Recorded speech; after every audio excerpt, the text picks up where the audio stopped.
Hello, good morning friends.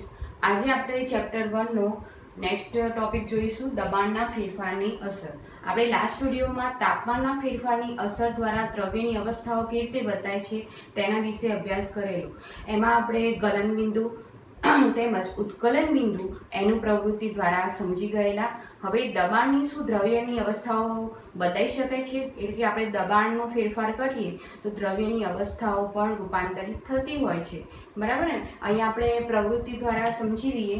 ઉદાહરણ તરીકે એક નળાકાર પાત્ર છે આપણી પાસે, બરાબર. હવે એમાં આપણે વાયુ ભરેલું છે. તમને ખ્યાલ છે કે વાયુના ઘટક કણો વચ્ચે ખૂબ જ અવકાશ રહેલો છે. હવે એને એટલે કે આ વાયુને આપણે પિસ્ટન દ્વારા દબાવવાનો પ્રયાસ કરીશું તો શું થશે કે આ ઘટક કણો શું થશે, એકબીજાની નજીક આવી જશે. જો પિસ્ટનના ઉપર દબાણ આપતા જઈએ તો શું થશે કે વાયુના કણો વચ્ચે અવકાશ રહેતો નથી અને એકબીજાની નજીક આવી જાય છે. હવે જો એકબીજાની નજીક આવે તો શું થાય કે એની અવસ્થા બદલાઈ શકે છે,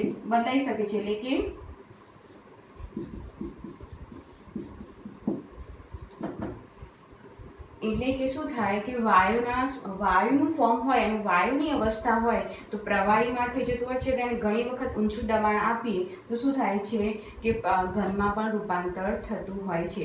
એટલે કે ઊંચા દબાણે અને ખૂબ જ નીચા તાપમાને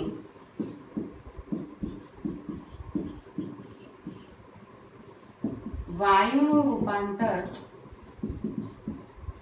એટલે કે વાયુ અવસ્થાનું રૂપાંતર સીધું પ્રવાહી અવસ્થામાં કરી શકાય છે, બરાબર. તો આવી રીતે દબાણના ફેરફારથી આપણે શું કર્યું, અહીંયા વાયુનું સીધું પ્રવાહી અવસ્થામાં રૂપાંતર કરી શકાય. અહીંયા દબાણનું આપણે ફેરફાર કર્યું અને તાપમાન ખૂબ જ નીચું રાખીએ ત્યારે વાયુ હોય કોઈ પણ તો એનું અવસ્થા શું બદલાઈ જઈને પ્રવાહી અવસ્થામાં રૂપાંતર પામે છે. તમે ઘન કાર્બન ડાયોક્સાઇડનું નામ સાંભળ્યું હશે. હવે CO2 કાર્બન ડાયોક્સાઇડ, બરાબર, વાયુ અવસ્થામાં છે, પરંતુ આપણે એને ખૂબ જ ઊંચું દબાણ આપીએ તો એનું સીધું ઘન કાર્બન ડાયોક્સાઇડમાં રૂપાંતર થઈ જતું હોય છે. કારણ કે વાયુ અવસ્થામાંથી અહીંયા શું થાય છે, કાર્બન ડાયોક્સાઇડને ઊંચું દબાણ આપીએ તો એનું રૂપાંતરણ ઘન અવસ્થામાં થઈ જાય છે, એટલે કે ઘન કાર્બન ડાયોક્સાઇડ થઈ જાય છે, જેને સૂકો બરફ પણ કહે છે.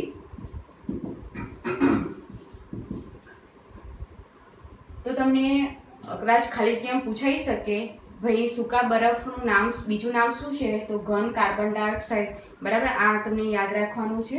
હવે જો આ ઘન કાર્બન ડાયોક્સાઇડને આપણે એક વાતાવરણ દબાણ આપીએ, હવે વાયુનું જે દબાણ એટલે કે વાતાવરણમાં જે વાયુનું દબાણ છે એને માપવાનું એકમ કયો છે, એક વાતાવરણ, બરાબર. એક વાતાવરણ છે એટલે કે અંગ્રેજીમાં આને 1 atm, atm મશીન નથી ભાઈ, આ 1 atm એટલે એટમોસ્ફિયર.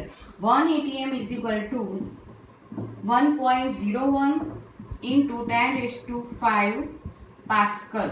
પાસ્કલ એ દબાણનો એકમ છે, આ યાદ રાખવાનું છે, બરાબર.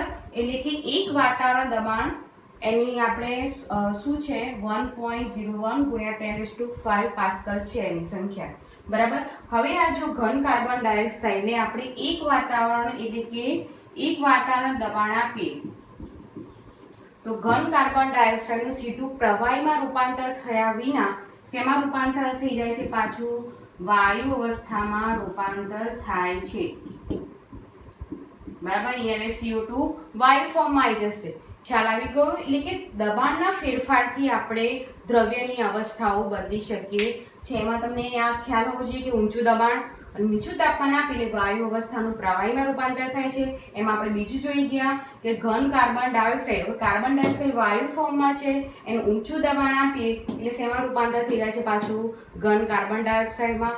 હવે આ ઘન કાર્બન ડાયોક્સાઇડને 1 atm એટલે કે એક વાતાવરણ દબાણ આપીએ એનું મૂલ્ય કેટલું છે 1 atm નું 1.01 ગુણ્યા 10⁵ પાસ્કલ, બરાબર, તો એનું પાછું વાયુ અવસ્થામાં રૂપાંતર થઈ શકતું હોય છે. એટલે કે તાપમાન અને દબાણની ફેરફારની અસરથી આપણે શું કરીએ છીએ, દ્રવ્યની ત્રણેય અવસ્થાઓમાં શું થાય છે, રૂપાંતર થતું હોય છે. તો બીજા વાક્યમાં શું કહી શકાય કે તાપમાન અને દબાણ જે અવસ્થા, એટલે કે તાપમાન અને દબાણ હોય અથવા એનું મૂલ્ય જ્યારે અલગ અલગ હોય છે ત્યારે દ્રવ્યની અવસ્થાઓ પણ અલગ અલગ જોવા મળે છે. તો દ્રવ્યની ત્રણેય અવસ્થાઓનું આંતરિક રૂપાંતર આપણે ડાયાગ્રામ દ્વારા જોઈશું.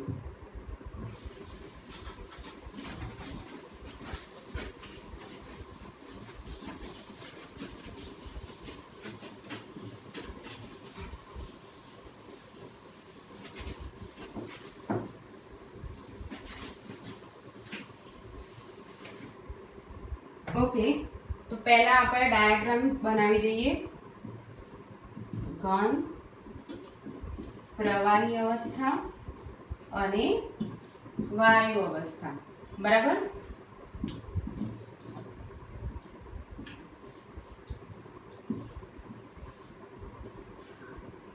ઘન અવસ્થામાંથી જ્યારે પ્રવાહી અવસ્થામાં રૂપાંતર થતું હોય છે, આપણે ગલનબિંદુનો પ્રયોગ જોયેલો ને, બરફનું આપણે ઓગળીને એટલે ગલન થયું, શેમાં રૂપાંતર થયું, પ્રવાહીમાં એટલે પાણીમાં રૂપાંતર થયેલું. એવી રીતે કોઈ પણ ઘન પદાર્થ હોય એને આપણે ગલનબિંદુ જેટલું તાપમાન આપીએ ત્યારે એનું પ્રવાહી અવસ્થામાં રૂપાંતર થતું હોય છે. તો આ પ્રક્રિયા કઈ કહેવાય, આપણને ખ્યાલ જ છે, ગલન પ્રક્રિયા. એટલે ઘનને શું થાય છે, પ્રવાહીમાં રૂપાંતર થતું હોય છે.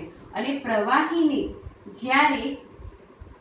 જ્યારે ઉકળવા માંડે, બરાબર, હવે અહીં આપણે ઉત્કલન બિંદુ વાળો પ્રયોગ જોયેલો, તેમાં શું થયેલું કે પાણીનું 100 સેલ્સિયસ તાપમાને ઉકળવા માંડ્યું ને એનું રૂપાંતર શેમાં થયું, વાયુ અવસ્થામાં રૂપાંતર થયું. તો આ પ્રક્રિયા કઈ હતી, બાષ્પીભવન.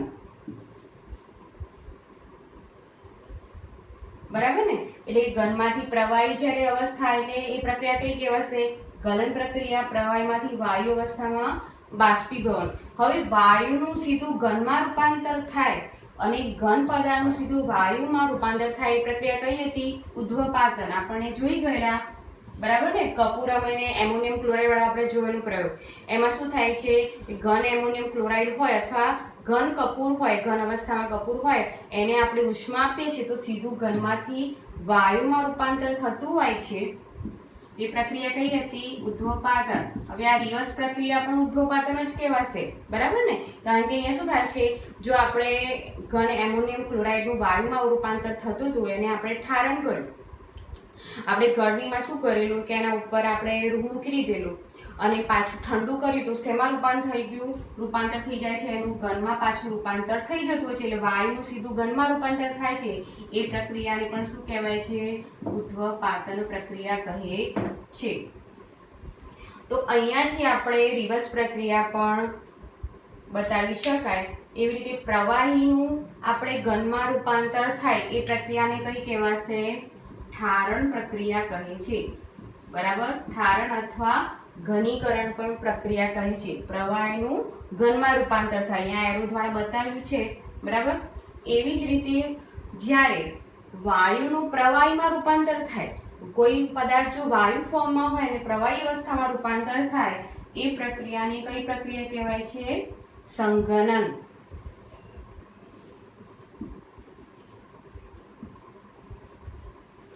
તો આપણે દ્રવ્યની ત્રણેય અવસ્થાનું આ રૂપાંતર ડાયાગ્રામ દ્વારા દર્શાવ્યું છે. તો તમને આ શબ્દો યાદ રાખવાના છે. ઠારણ એટલે કે પ્રવાહીનું ઘનમાં રૂપાંતર થાય, વાયુનું રૂપાંતર જ્યારે પ્રવાહીમાં થાય તો એને સંઘનન કહેવાય છે. આ તો તમને ખ્યાલ છે, ઉદ્ધ્વપાતન. બરાબર, તો આવી રીતે દ્રવ્યની ત્રણેય અવસ્થાનો ડાયાગ્રામ આપ્યો હોય અને એક્ઝામમાં ઘણી વખત શું થાય છે કે આ એરોની જગ્યા હોય છે ત્યાં બ્લેન્ક એટલે કે ખાલી જગ્યા હોય છે, બતાવી હોય છે અને તમારે દર્શાવવાનું હોય કે ભાઈ આ અવસ્થાનું નામ શું છે. એરો બતાવ્યો હોય, એક એરો બતાવ્યો અને કીધું હોય ભાઈ આ અવસ્થા કઈ, કે પ્રવાહીમાંથી જ્યારે વાયુમાં રૂપાંતર થાય તો બાષ્પીભવન. તો આ ડાયાગ્રામ તમારે નોટબુકમાં નોંધી દેવાનો છે તો જેથી તમને આ અવસ્થાનું રૂપાંતર કેવી રીતે થાય છે એ યાદ રહે. ઓકે, હવે આપણે આના પછીનો જે ટોપિક છે બાષ્પીભવન છે.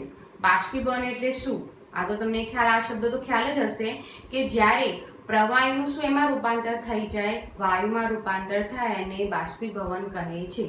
શું તો મિત્રો બાષ્પીભવન આપણે જોઈ ગયેલા કે પાણીનું જ્યારે બાષ્પીભવન થયું પણ ક્યારે થયું કે 100 સેલ્સિયસ તાપમાને આપ્યું ત્યારે એનું રૂપાંતર શેમાં થઈ જાય છે, વાયુમાં રૂપાંતર થઈ જતું હોય છે. પણ ઘણી વખતે શું થાય છે કે 100 સેલ્સિયસ તાપમાન ના આપીએ છતાં પણ શું થાય છે, પ્રવાહીનું રૂપાંતર વાયુમાં થઈ જતું હોય છે. તમે કોઈ ઉદાહરણ કહી શકશો તમારા રોજિંદા જીવનમાં કે જ્યારે કોઈ પ્રવાહીનું ઉત્કલન બિંદુ જેટલું તાપમાન ન આપીએ છતાં પણ વાયુ અવસ્થામાં રૂપાંતર થાય છે? બોલો. એમાં છે ઉદાહરણ તરીકે તમે જ્યારે તમારા ભીના કપડાં દોરી પર સૂકવો છો તો તમારા ભીના એટલે કે પ્રવાહિત પાણી છે, પણ શું થાય છે, થોડા સમય પછી સુકાવા માંડે છે. તો અહીંયા પ્રવાહીનું વાયુમાં સીધું રૂપાંતર થઈ, પણ અહીંયા તો આપણે કંઈ 100 સેલ્સિયસ તાપમાન તો આપવા નતા ગયા, છતાં પણ પ્રવાહીના કણો શું થઈ જાય છે, મુક્ત થઈ જાય છે અને એનું રૂપાંતર વાયુ અવસ્થામાં થઈ જતું હોય છે. એટલે કે બાષ્પીભવન પ્રક્રિયાની આપણે વ્યાખ્યા કરવી હોય તો કેવી રીતે કરી શકાય? તો જ્યારે કોઈ પ્રવાહીને ઉત્કલન બિંદુ તાપમાન ના આપે, એટલે કે ઉત્કલન બિંદુ સિવાયના તાપમાને પણ જ્યારે તેનું રૂપાંતર વાયુ અવસ્થામાં થઈ જાય ત્યારે પ્રક્રિયાને શું કહેવાય છે, બાષ્પીભવન પ્રક્રિયા કહે છે. આપણે અહીંયા વ્યાખ્યા નોંધી લઈશું.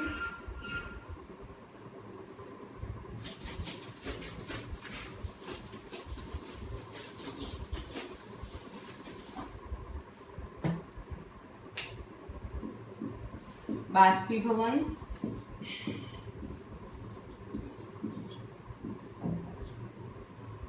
તો ઉત્કલન બિંદુથી નીચા તાપમાને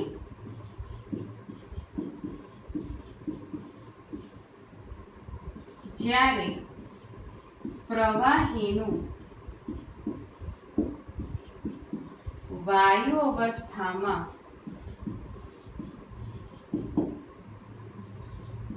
રૂપાંતર થાય ત્યારે આ પ્રક્રિયાને શું કહે છે, બાષ્પીભવન કહે છે.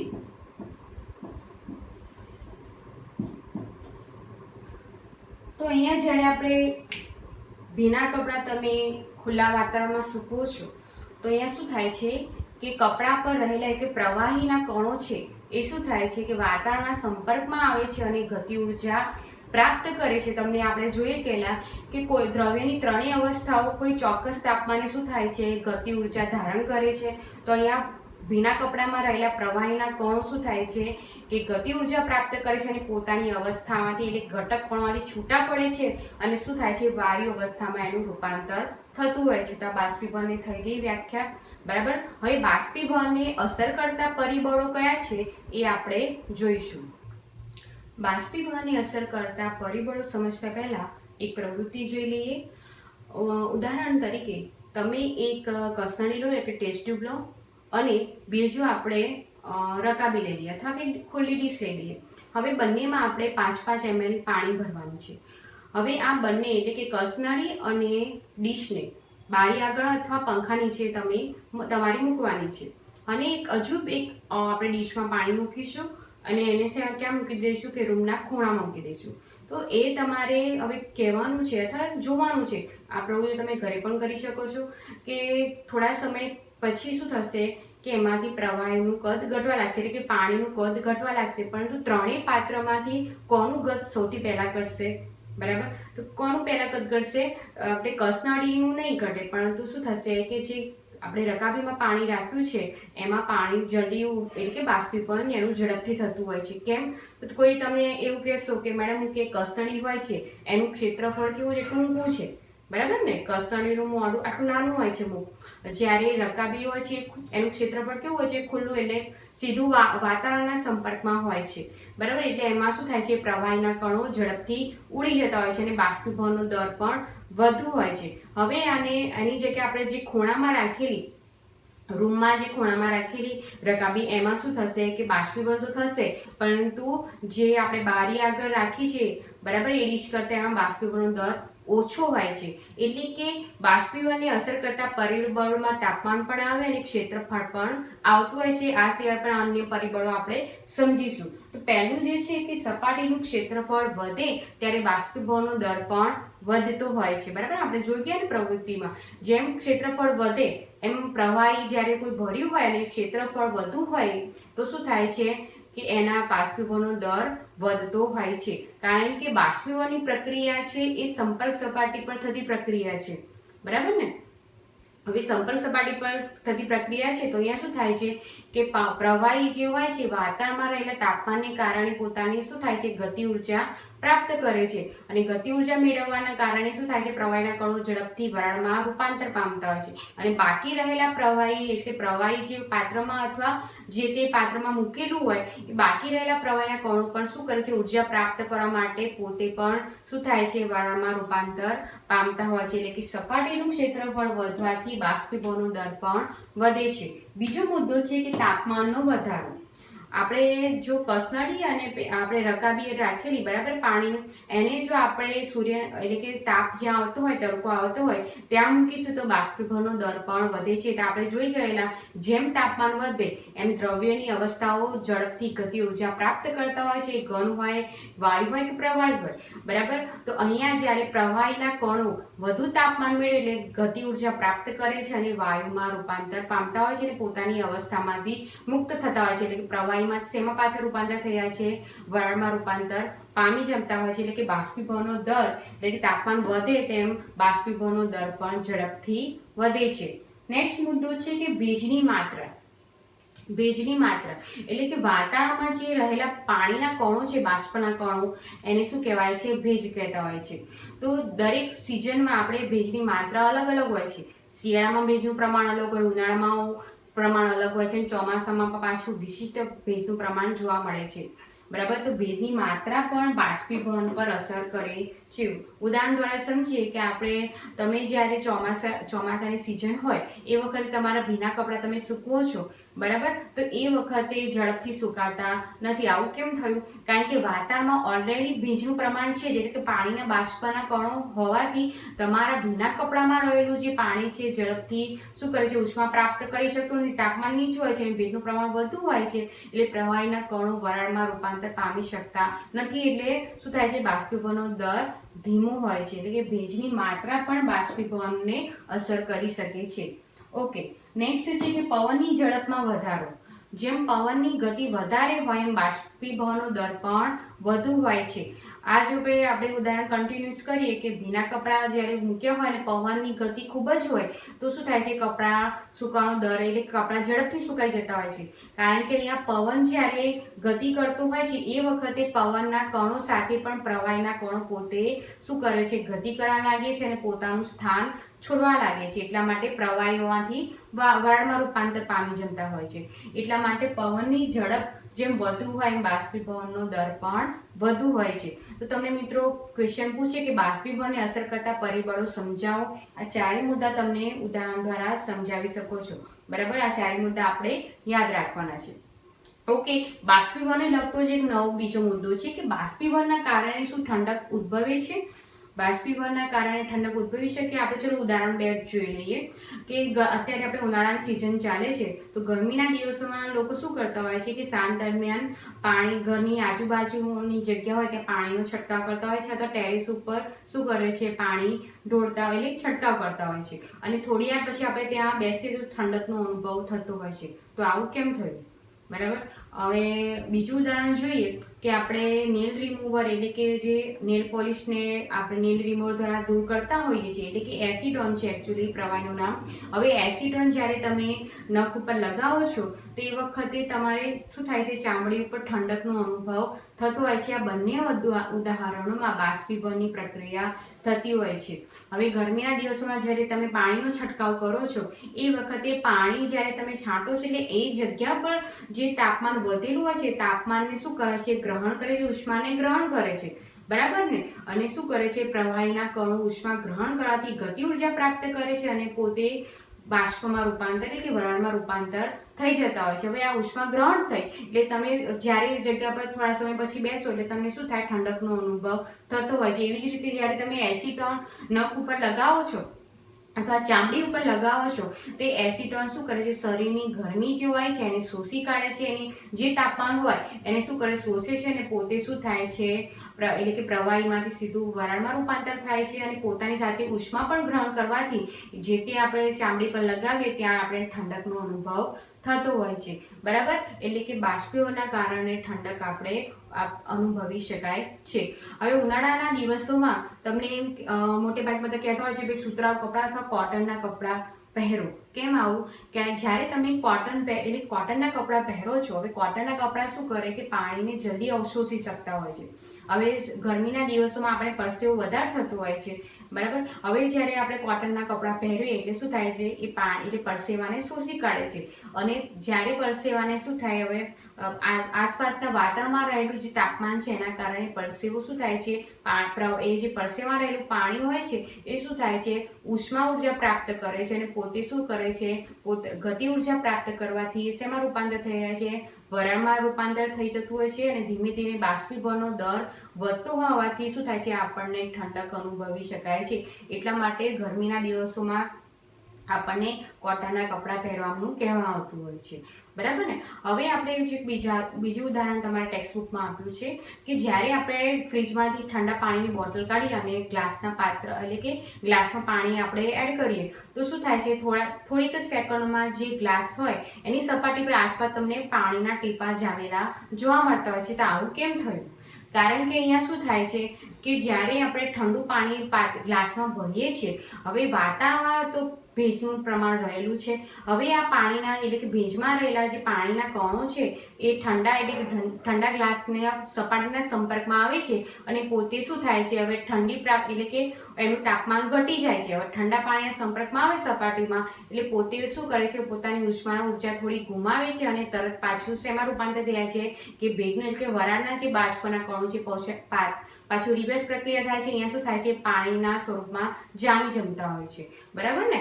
એટલે કે આ પ્રક્રિયા થવાને કારણે તમે સપાટી પર ઠંડા એટલે પાણીના ટીપા જોઈ શકો છો. તો આપણે અલગ અલગ ઉદાહરણ દ્વારા બાષ્પીભવનની પ્રક્રિયા જોઈ ગયા. આપણે ઠંડક એની અસર કરતા પરિબળો કયા છે, ઠંડક કેને અનુભવે છે, આપણે અલગ અલગ ઉદાહરણ દ્વારા સમજી ગયા છે. હવે આ મુદ્દાને લગતા તમારે પાઠ્યપુસ્તકમાં થોડા પ્રશ્નો આપેલા છે, એ તમારે ઘરે આપણે નોટબુકમાં નોંધવાના છે. બરાબર, જોઈ લઈએ થોડા ક્વેશ્ચન એના.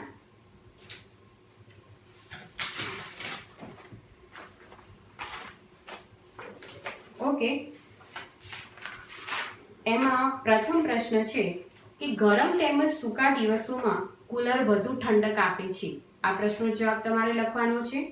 બીજો પ્રશ્ન છે કે ઉનાળામાં માટલાનું પાણી શા માટે ઠંડુ થઈ જતું હોય છે.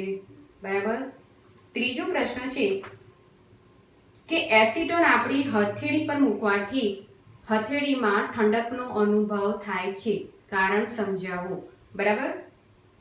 અને નેક્સ્ટ ક્વેશ્ચન છે ઉનાળામાં આપણે કેવા પ્રકારના કપડાં પહેરવા જોઈએ.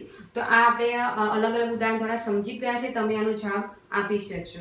હવે આ પ્રકરણમાં આપણે જે પ્લાઝ્મા લાસ્ટ ટોપિક છે પ્લાઝ્મા અવસ્થા, એનો હવે નેક્સ્ટ વિડીયોમાં જોઈશું અને સ્વાધ્યાયના પ્રશ્નો પણ આપણે સોલ્વ કરીશું. આજના વિડીયો માટે આટલું જ. ફરી નેક્સ્ટ વિડીયોમાં મળીશું. Okay, bye, thank you.